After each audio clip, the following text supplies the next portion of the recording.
All right, welcome back.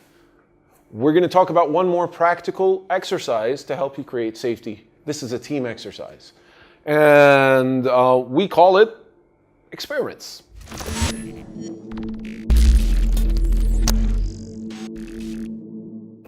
So let me tell you about experiments, exactly what it sounds. We learned them in high school or in junior high or whatever we learn in school.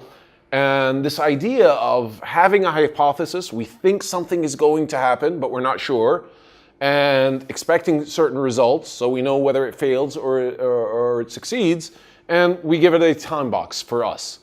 And this way of doing things can be used to create safety for the team when we're actually trying to out something new. So let me give you some concrete examples of something like this. So on our team, we had a safety problem. One of us lost their temper and it became difficult to work with him, and it's a really bad day for the whole team. And in our retrospective, we said that, all right, we have a safety problem here and we need to be able to stop it, or at least make it more safe. Somebody proposed something. We voted via the Cider Protocol, which we described before, and it was to use these stop work authority cards. So this is from Industrial Logic, and it's really a simple thing. We agreed that if anybody's doing anything unsafe, they just raise the card. It's easier than to say stop and argue and stuff like that. We have an agreement. You see this card, you stop what you're doing because you're doing something unsafe.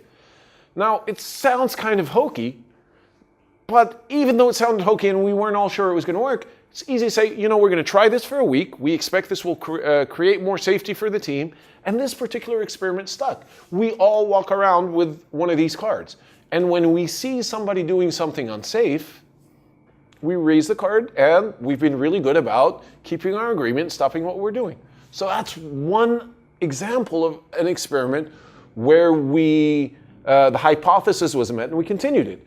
Another quick example, we had a problem with focus. And we said, all right, we want to work on our focus. What can we do? In our retrospective, we decided to do the Pomodoro technique. If you don't know what the Pomodoro technique is, I'll give you a link, but basically it's a way to actually work with focus and so on and so forth.